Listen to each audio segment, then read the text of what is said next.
pratiquement chaque jour, on prenait des joueurs dans leur chambre et pour pouvoir parler avec eux en mode un petit peu confession, on va dire. Enfin, oui, confession, mais voilà, c'était l'histoire, c'était d'enclencher quelque chose d'un petit peu intime avec eux et de leur demander leur ressenti personnel, quoi. De cette histoire qui s'écrivait vraiment au jour le jour, en fait. Donc c'est vrai que au début, c'est des interviews avec les ambitions, les enjeux, et puis au fur et à mesure, on voit les yeux s'éclairer, on voit l'émotion poindre, parce qu'ils sont en train de vivre un truc de fou, nous avec, et voilà, et ça se matérialise. Alors, il y a des moments clés dans ce documentaire, comme au début, quand Didier Deschamps, face à l'Australie, leur remonte les bretelles, enfin, notamment à Mbappé. Ça, c'est quelque chose que vous avez pu filmer, qui est dans le film. Complètement. Didier Deschamps s'est fixé un objectif, c'est gagner la Coupe du Monde, former un groupe, le faire grandir. Et ce moment-là, on est là, bien sûr, et on voit, on comprend, quand on sort, on est groggy un peu comme les joueurs, en fait. On se rend compte qu'il s'est passé quelque chose. Et voilà, il y a un avant et un après ce débrief.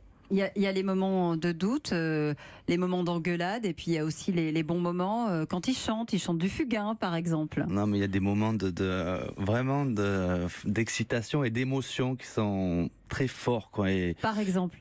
par exemple, c'est des chants dans le bus. Il y a un chant qui arrive sur N'Golo Kanté. N'Golo Kanté qui est un peu la mascotte du groupe. Oui.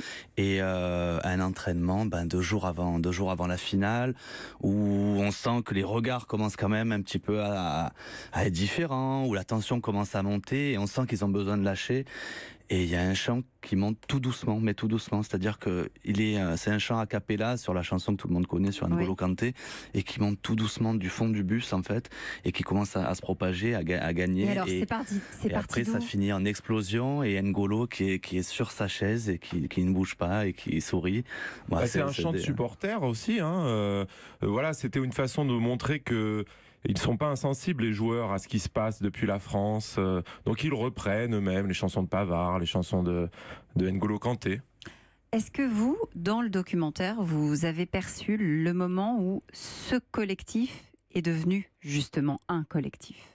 Est-ce que c'est quelque chose que vous avez senti ? Je pense qu'il y a eu 2 moments qui ont été vraiment clés, on va dire. Là, on parlait de la causerie de Didier Deschamps, ce retour vidéo sur l'Australie, ça c'est vraiment le moment clé où la machine se met en marche. Et ensuite, il y a le match contre l'Argentine, le 8e de finale. Parce que là, on a terminé les poules, on rentre dans le match vraiment à élimination directe. Et là, il y a un déclic. Et on va savoir que c'est France-Argentine. Moi, je pense que le but de Pavard, après, c'est quelque chose de l'ordre de l'irrationnel. C'est même encore plus le déclic dans le déclic, en fait,